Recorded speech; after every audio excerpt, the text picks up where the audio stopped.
Good morning. Welcome to Grace Baptist Church. We're glad that you're here. Let's all stand together as we sing, "Where the Spirit of the Lord is, there is liberty."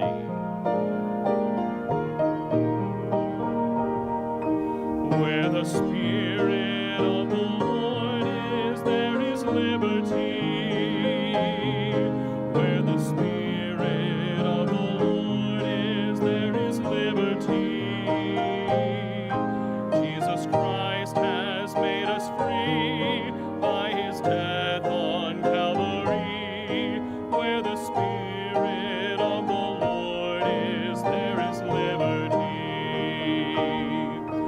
Where the Spirit of the Lord is, there is mighty power. Where the Spirit of the Lord is, there is mighty power.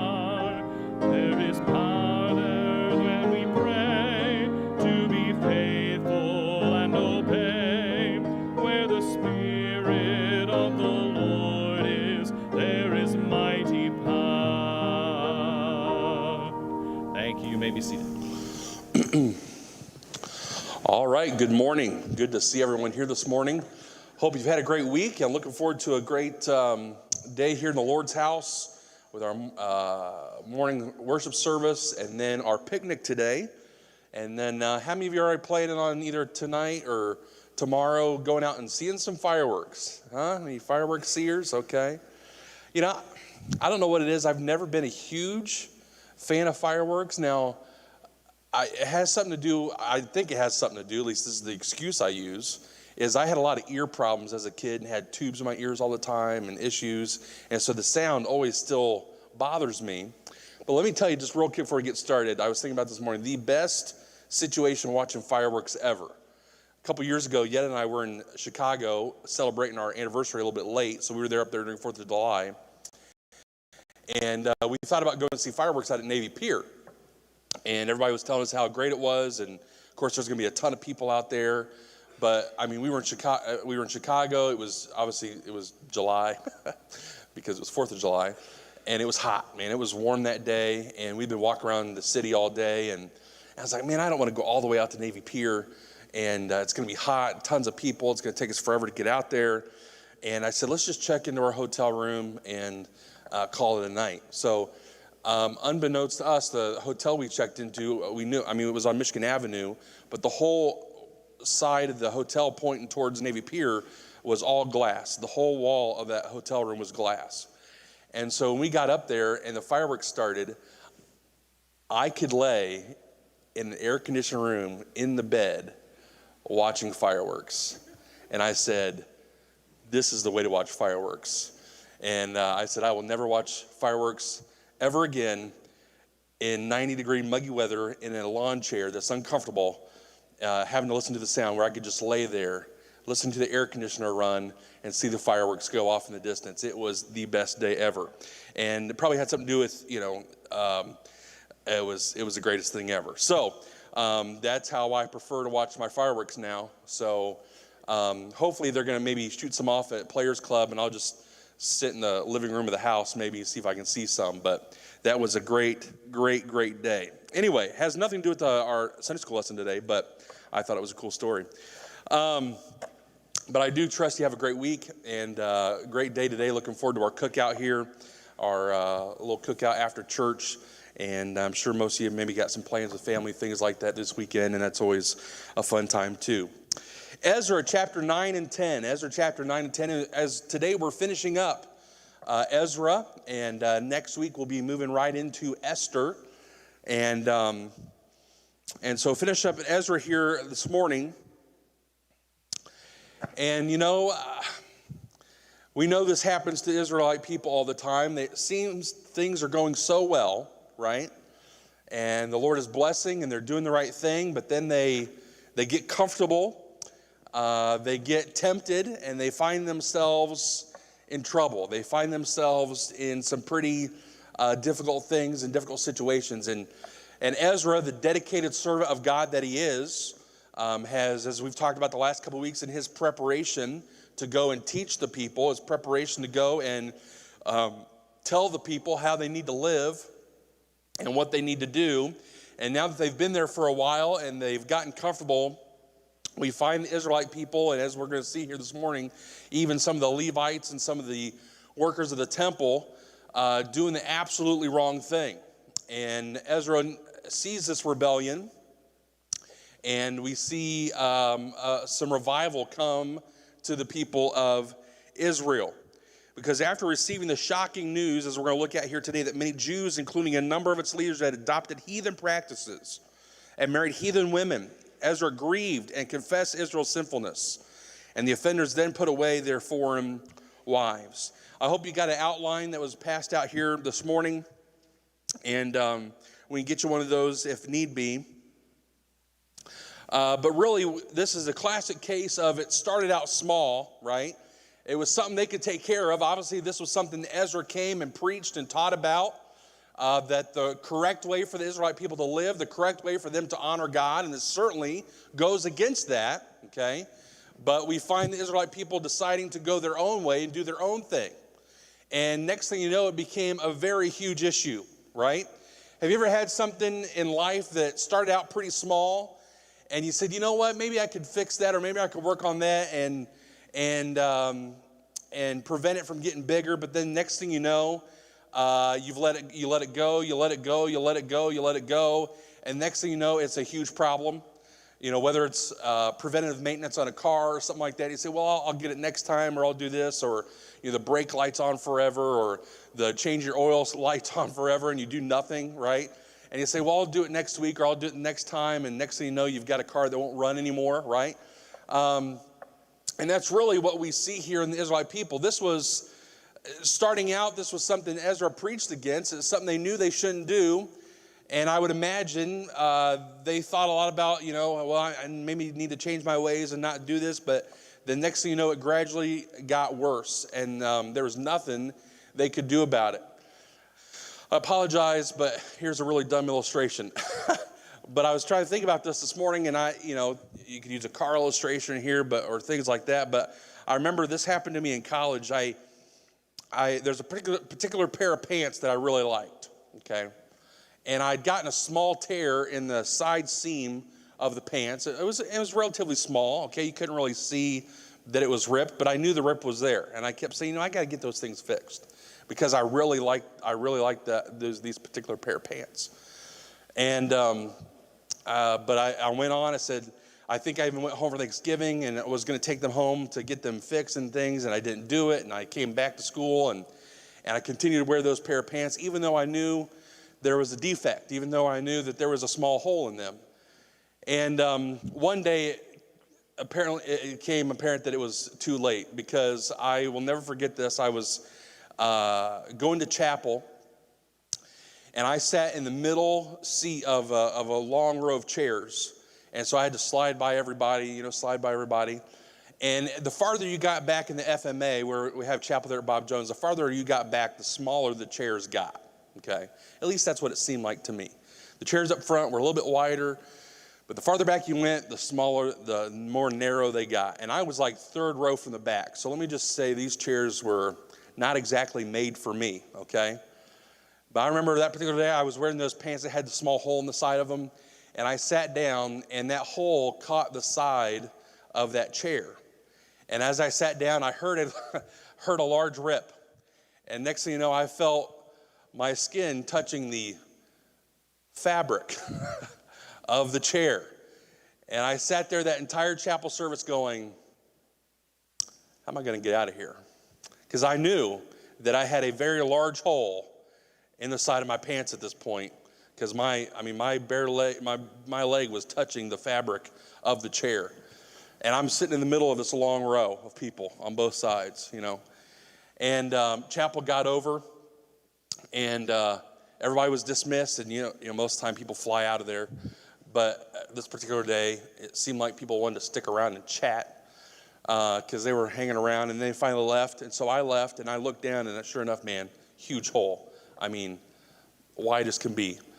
And I had to walk all the way back to my dorm with my book bag in a very weird spot, okay? It didn't look right. It didn't look normal. And you say, what does that have to do with anything? Well, it was something that could have been prevented, right? I knew about it. I knew the problem. I knew that could be a bigger problem someday, but I failed to take care of it. And I think the Israelites here obviously have a big issue. They're becoming very comfortable, and they allowed it to blow up and become a very serious issue amongst the people. So let's look here this morning. The longer we study the Bible and human nature, the more clearly we understand how faithful and good God is, and how fickle and wicked people are. In spite of the fact that God had restored the exiled Jews to their homeland and had enabled them to rebuild the temple in Jerusalem, they turned away from him, and their only hope was God's grace and mercy.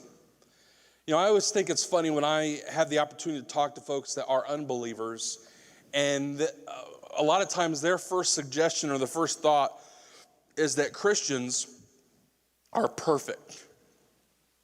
And I always laugh at that, okay? Because Christians are not perfect, right? I mean, we are imperfect people. We are people that even though God has saved us and we've been washed in the blood, we fail all the time. And I say to them, hey, listen, if Christians are perfect, we wouldn't need the church, right?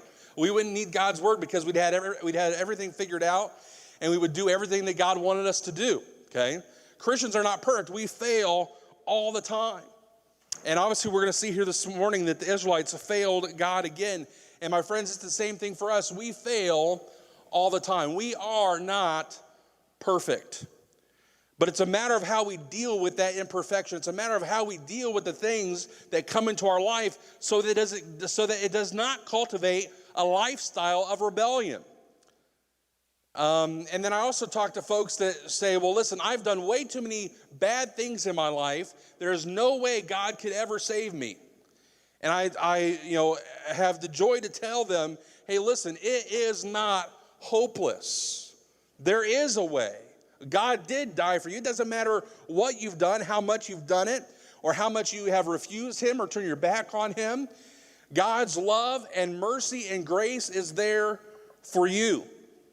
And so we're going to see here the Israelite people are going to experience God's grace and mercy in their life. And we have the same opportunity when we fail, because we will fail, okay? We can experience God's great grace in our life, and we can experience his mercy in our life. Let's look at the outline here this morning as we go through and figure out and see what the people did, and we'll see Ezra's reaction as well. We see number one here, the leader's report. The leader's report, Ezra chapter 9, verses 1 and 2. Here's what Ezra finds out. Verses 1 and 2 say, now when these things were done, the princes came to me, saying, the people of Israel and the priests and the Levites have not separated themselves for the people of the lands, doing according to their abominations, even of the Canaanites, the Hittites, the Perizzites, the Jebusites, the Ammonites, the Moabites, the Egyptians, and the Amorites. For they have taken of their daughters for themselves and for their sons, so that the holy seed have mingled themselves with the people of those lands. Yea, the land of the princes and the rulers hath been chief in this trespass. Letter A there, we're going to see about a major offense. A major offense there. Letter A, about a major offense. Some leaders in Israel reported to Ezra that the people of Israel, the priests, the Levites, had not separated themselves, as it says there in verses 1 and 2. Making a bad situation worse, Israel's leaders were the chief offenders, that it tells us there in verse 2. You know what's interesting about this, and I'm going to jump to a couple different Old Testament scriptures here, because this is familiar territory. This is not the first time the people of Israel have dealt with this sin, okay? Because as we're going to see here, this is the very sin that got them into captivity in the first place, okay? So not only have they failed here, but they have failed on the exact same thing that they failed upon the last time, okay? Numbers chapter 33, verses 51 through 53 says, speak unto the children of Israel and say unto them, when ye are passed over Jordan into the land of Canaan, that ye shall drive out all the inhabitants of the land from before you, and destroy all their pictures, and destroy all their molten images, and quite pluck down all their high places. And ye shall dispossess the inhabitants of the land, and dwell therein, for I have given you the land to possess it. So what does God tell them when they come in the land of Canaan? Hey, listen, you get rid of everything. You get rid of everything, the molten image, the gods that they worship, the things that are a direct disobedience to me, you get rid of before you inhabit the land. And we know that they did the exact opposite. If I move on here to Judges chapter 3. Judges chapter 3, verses 5 and 6, it says, And the children of Israel dwelt among the Canaanites, Hittites, and Amorites, and Perizzites, and Hivites, and Jebusites. And they took their daughters to be their wives, and gave their daughters to their sons, and served their gods. They got rid of nothing. In fact, they moved into the land and got comfortable and said, hey, I like this lifestyle. I like doing this. I'm going to live like this. And so what happened then? We see here in 2 Chronicles chapter 36. Let me flip over there real quick. 2 Chronicles chapter 36.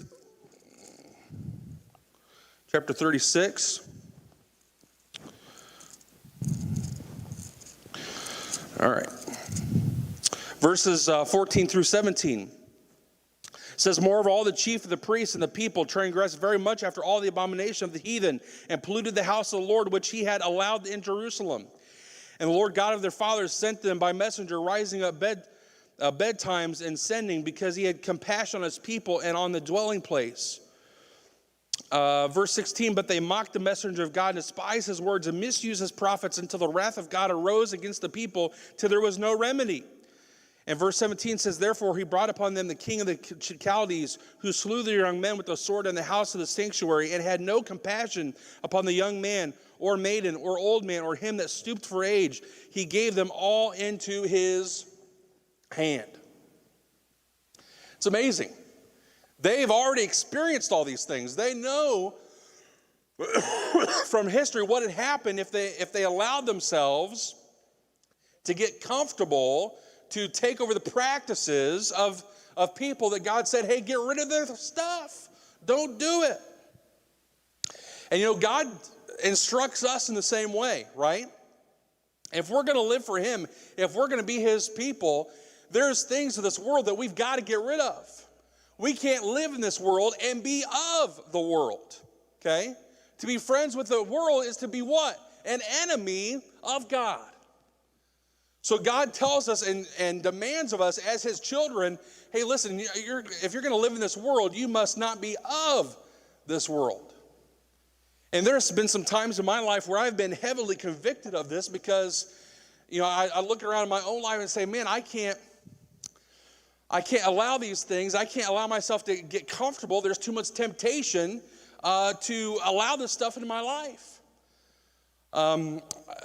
I remember one year when I was in high school as a teen camper and went to camp and got hugely convicted about some of the things I had been allowed in my life.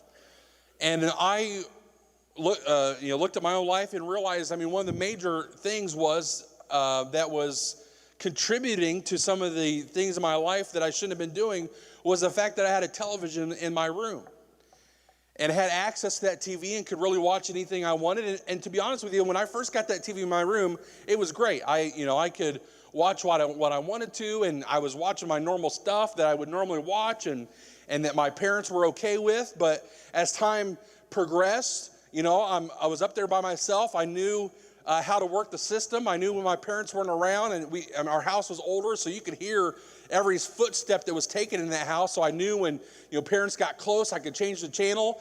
And slowly but surely, I found myself watching some things that I knew I shouldn't be watching. And I got hugely convicted about that at camp one year. And I realized, hey, you know what? The only way to fix this situation is to get the TV out of my room. And so I came home from camp that summer, and I realized only had that TV in my room for less than a year, I think. I came home from camp that summer, and I said, Mom, I got to get that TV out of my room. And I explained to her why, and I mean, she understood, and I mean, she encouraged it, and that's the exact thing I did. I got that TV out of my room. I said, listen, it was the reason why I was going down some wrong roads. And I was allowing myself to get comfortable with what I was watching, and it became like second nature to me. And my friends, we do the exact same thing. We allow ourselves to get comfortable with what we're doing, and next thing we know, we find ourselves in a real situation. And I imagine that's exactly the way these children of Israel felt. I mean, it started small. I mean, they didn't show up and immediately marry these heathen women, okay? It was a gradual thing. They got themselves comfortable. They got themselves, to think, it's not that big of a deal. God allowed us to take this land back. I'm sure enough we could, have some fun. And I'm sure gradually they felt very comfortable in what they were doing. And next thing you know, they find themselves in a huge problem. And that's how sin creeps up on us. That's how sin gets us. It allows us to feel comfortable. And these folks are failing at the exact same thing their ancestors had failed at. And I'm sure they knew. I'm sure it had been passed on, right? What they had done, what their ancestors had done. And they find themselves doing the exact same thing. They gradually became comfortable with their heathen neighbors. Letter B, about major offenders. About major offenders. We see there in the second part of verse 2, the leaders reported that even the priests and the Levites had violated the principle of separation. They had married heathen women and acquired heathen brides for their sons. And according to the report, leaders and officials were the ringleaders. Verse 2 says there, the hand of the princes and rulers hath been chief in this trespass, is what they told Ezra. And unfortunately today, some Christian leaders have disobeyed God and disgraced themselves and the ministry. And instead of showing others how to behave and how to live, they have shown them how to misbehave and do the wrong thing. It is so crushing, so disheartening to see. I mean, it almost seems like daily, whether I hear about it through friends or whether I see it on TV with people that we're not even associated with, but the pastors that are making terrible choices. And obviously they felt so comfortable, right?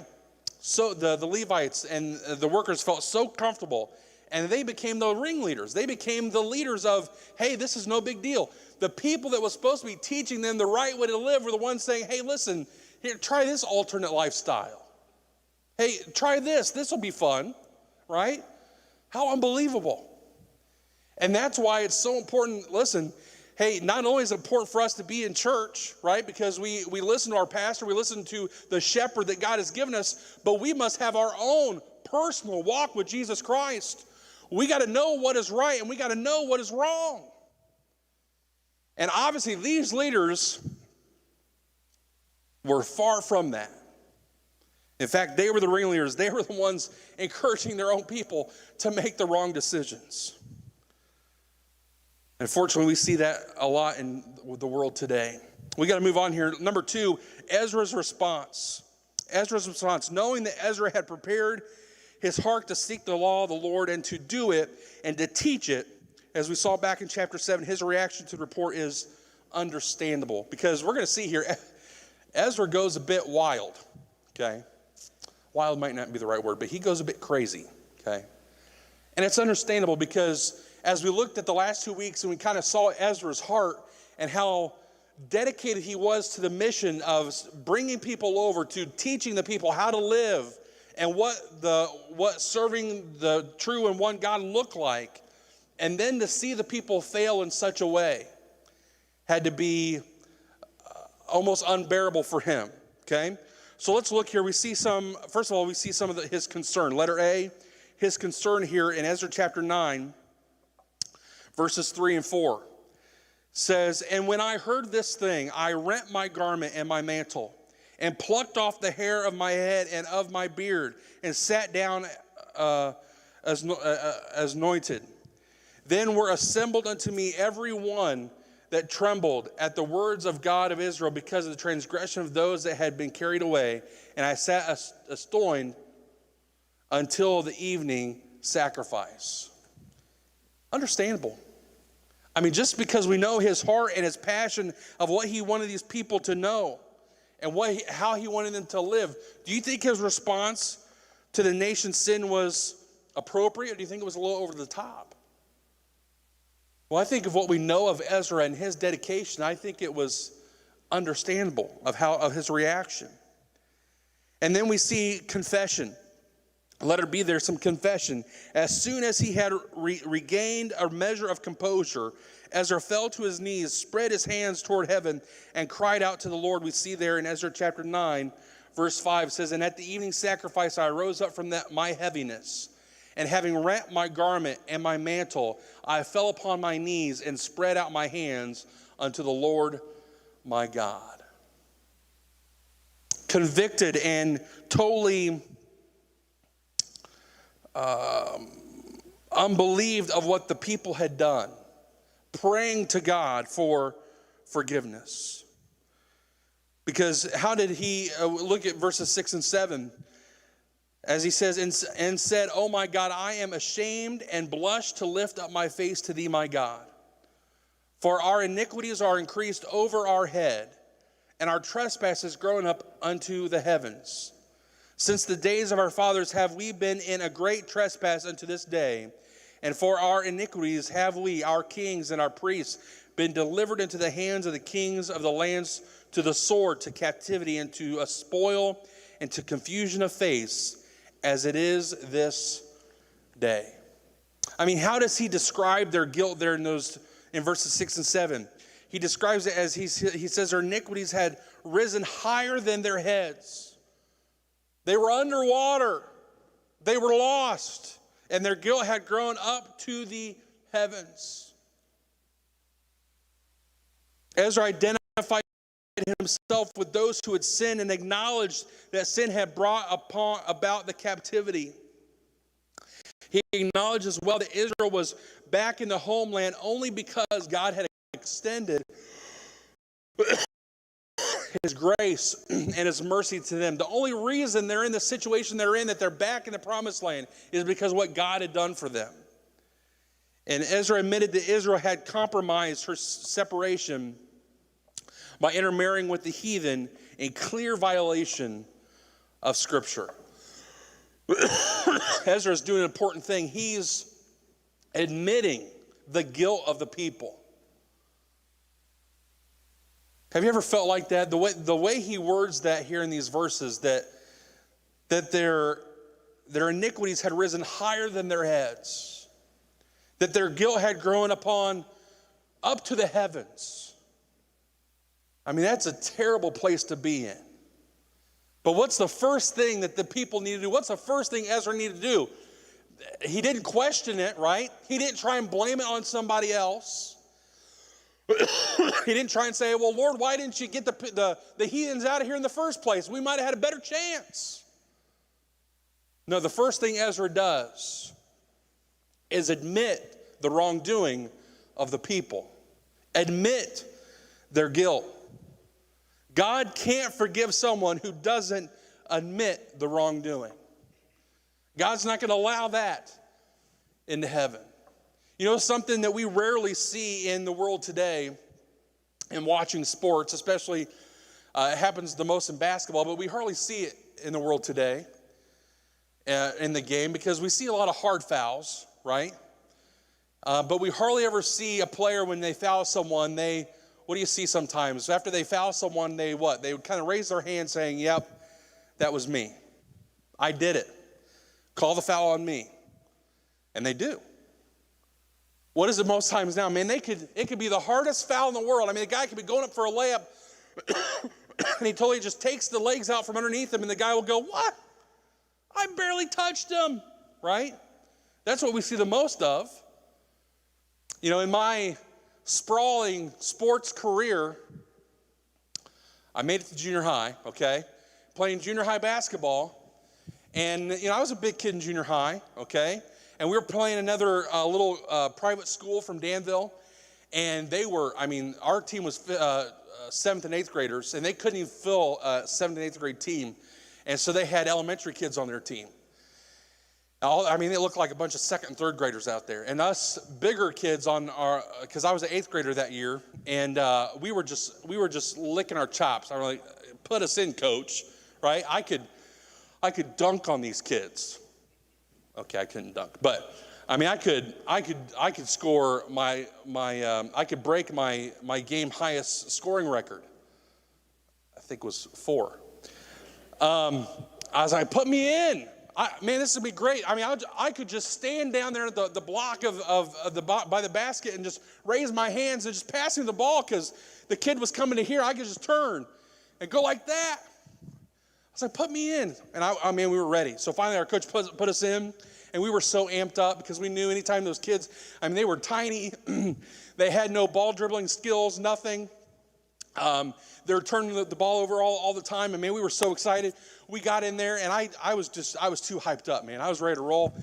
And at one of the first plays, okay, the ball comes, they pass the ball in, and the kid crosses the half-court line, and I was ready, man. I was going to hit him as soon as he, not like hit him, but, guard him. As soon as he crossed over that half-court line, okay, sure enough, he did. And I came running up to him, okay, and you could just see the fear of God in this little kid's eyeballs, okay? See me running at him. I come running at him, and I lose my footing, and I couldn't stop. And I went barreling into this 3'2", it must have been 14 pounds. The smallest kid on the team. I went barreling into him, and I took the poor kid out. He was on the ground, down. I hit him hard. I didn't even touch the basketball, I don't think, okay? And it was very easy for me to go, yeah, that was me. Yeah. You can call the foul on me. And sure enough, they did. Okay. It was pretty obvious, right? But it doesn't matter whether it's the most obvious sin in the world, okay, or if it's one of the most secret sins you have. The most important thing you need to say to God is, listen, I've done wrong. God, I've sinned against you. I've done something that I know you told me not to do. And that's exactly what Ezra does as he comes and he's grieving and he's weeping for the people. God, we have sinned.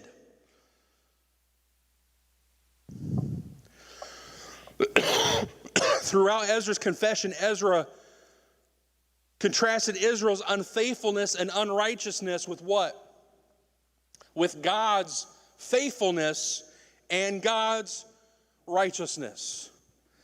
God's mercy and grace were also a part of his focus. Without God's mercy and grace, the Jews would have never returned to the land. Where would you be? Well, let me ask you this first. What is grace? The definition I've always used is unmerited favor, okay? There's a lot of definitions. Grace is giving good that is undeserved, right? Mercy is withholding deserved judgment and punishment. And through God's faithfulness and his righteousness, when we mess up, when we do the wrong thing, God gives us grace. And he forgives us. And he also shows us mercy. Because you all know what we deserve. I know what I deserve. There's not a person in this room that knows your sin life better than yourself. There's not a person in this room knows the struggle of my sin life better than I do. Let me tell you, my friends, I know exactly what I deserve. And a lot of times it doesn't feel like I deserve God's grace. And it doesn't feel like I deserve God's mercy. But through his faithfulness and his righteousness, he more than willing offers and gives both of those to us. No matter what we've done. God could have very easily at this time around, the second time, and it's not going to be the last time where the children of Israel have failed him, he very easily could have said, you know what? Not this time. No more grace, no more mercy. I'm done. Very easily could have done that.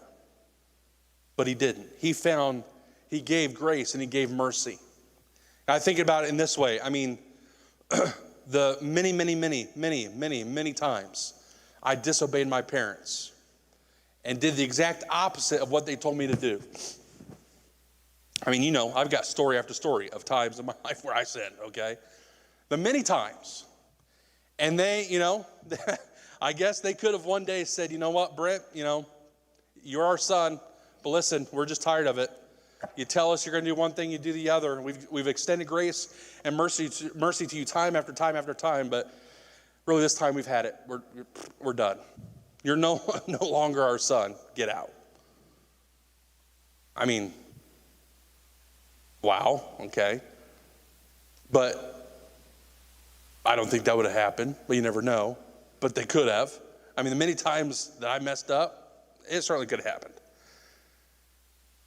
And sometimes we feel like Ezra did. We feel like the people where their iniquities had risen higher than their heads. Their guilt was to the heavens. There's nothing else they could have done, but God extended his grace and mercy to them. And God's grace and mercy offers things to us today. God's grace today offers us an opportunity for growth, abundant blessing. And his mercy to us today offers us hope, peace, and rest. Think about a time in your own life here this morning where you've experienced God's grace and mercy in your life. I'm sure all of us can think of a time in our own lives where our iniquity, where our sin in our life was above our head. We felt like we were above our head and our guilt was to the heavens. And we might have even had that thought, man, will God ever forgive this? Or could God ever forgive this?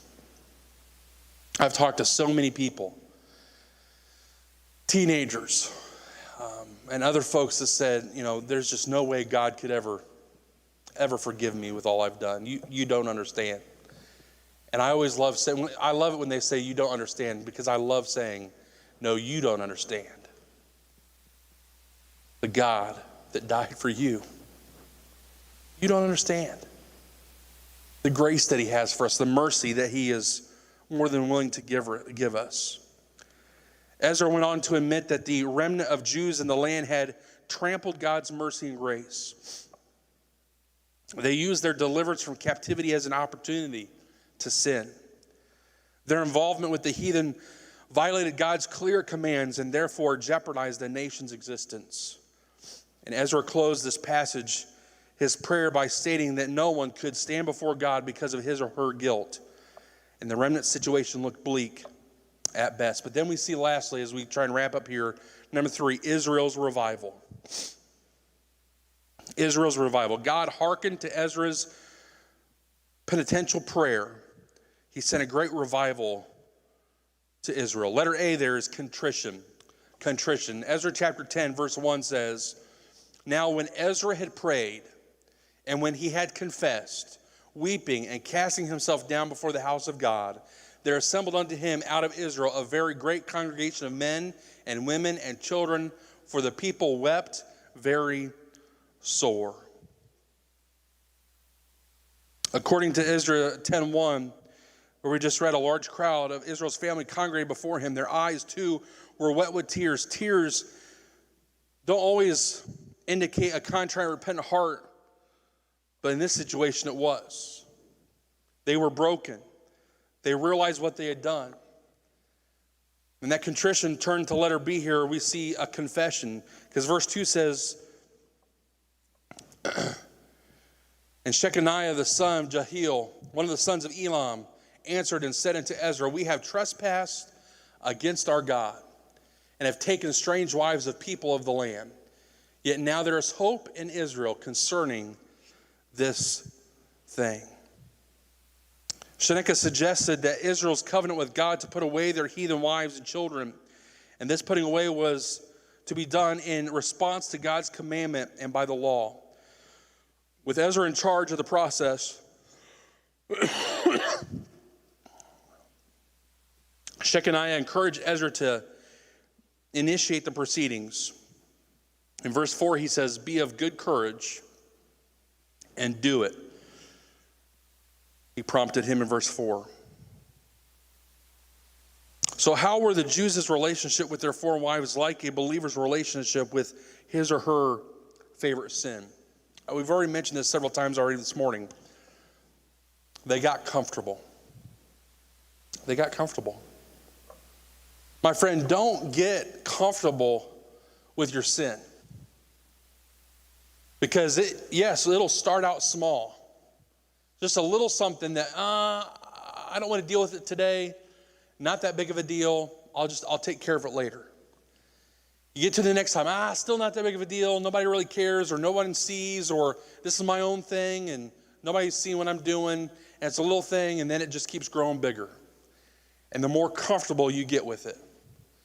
And the next thing you know, you find yourself in full-blown, outright sin, and next thing you know, you don't even care about what God says. And that's how comfortable these people got. We cannot get comfortable in our sin.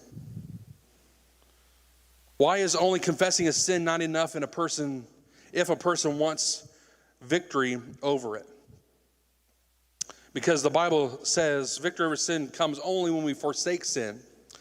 Confession can be a way to ease our conscience until we commit the same sin again. What I was talking about earlier in a basketball court, it's great sometimes you see a guy and said, "Yep, I did it, I fouled," right? And it's a great mark of sportsmanship, it really is, when they're willing to admit they had done wrong, okay? But what happens, let's say the next time he comes back out, right, after the first foul, and he comes up to a guy and he just pushes him in the back and says, "Yep, that was me." And they're like, "Okay, all right, not as sportsmanlike this time." So he's got 2 fouls now. Game starts back up. Next guy runs by him, trips him. Bing. Yep, I did it. Does that seem very sincere at that point? Not really. Because he can confess those sins all day long till he's got 5 and he's sitting on the bench. What's a true mark of really not doing it anymore? He forsakes it, right? He stops fouling. He makes it so he doesn't have to say, "Oh, it was me." So he doesn't have to do that anymore. And friends, we can get in a spot where we confess and we confess and we confess, but if we don't forsake it, then what's the point? We still live in our sin. And that's why it was so important to these people as they come and they confess their sins. And then we see consecration here in chapter 10, verses 3 through 44, where it's not just confessing anymore. They get rid of the sin. They get rid of what had been plaguing them for some time now. As the men listened to Ezra in the drenching rain, as it talks about here in this chapter, the foreboding cloud of divine judgment also darkened their horizon. The people trembled at what God could do to them. We see that in verse 9. And the congregation of Israel agreed to put away their heathen wives, but they recognized that the process would stretch far beyond a few days. The driving wintry rain would make an outdoor hearing impractical, and it would take considerable time to hear the many cases. The people struggled suggested that elders and judges in each community hear the cases by appointment, and only 4 leaders opposed this suggestion. And hearing the divorce cases took approximately 3 months. The guilty verdict fell on the heads of 17 priests, 10 Levites, and 86 citizens. A total of 113 had taken heathen wives. All these men put away their wives and separated themselves to God. The exiles had taken the road to revival by grieving over their sin, by confessing it, and by consecrating themselves to God as his separated people. The road to revival was rough, and the separation must have been painful, but the nation's future depended upon Israel's existence as a holy race through which the Messiah would be born one day. Today, too, it is sometimes painful to confront our sin and to confess it and forsake it. But God's grace and mercy will always be there to help us. It's not an easy path. In fact, it's one of the most difficult things a Christian can do, because we get comfortable. And we've got to confess. And most importantly, we must forsake it. So we've gone on quite a road with these folks here the last several weeks. And we find ourselves here at the end of Ezra with the people of Israel being in revival. And realizing how important it is for them to not get comfortable in their sin. And I really think that's what we can take away from this lesson here this morning. Psalm 51:17 says, "The sacrifice of God are a broken spirit, a broken and a contrite heart, O God, thou wilt not despise." I think this is an important verse. This is, if you remember, Psalm 51 is King David begging, pleading of God's forgiveness with his sin with Bathsheba. And he says that a broken and contrite heart, O God, thou wilt not despise. And my friends, he will not despise that kind of heart in you. A heart that is willing to, a heart that is broken, a heart that is contrite, a heart that is willing to confess, and a heart that is willing to forsake those things in our lives so that we can have our own revival in our own life. Let's pray. Lord, thank you so much for the day that you've given us, the opportunity we have to serve you. Lord, I pray that we would, in this instance, be like the children of Israel. And when we become so comfortable with our sin that our iniquities are above our heads, that our guilt is to the heaven, Lord, that we would come with a broken and contrite heart, confessing our sins and forsaking them. Lord, I pray that we would do that. I pray that that's the kind of Christians that we would be, that we would keep a short account of our sin. Praying that you just bless us the rest of this day, Lord, that we do everything to honor and glorify you. In your holy and precious name, amen.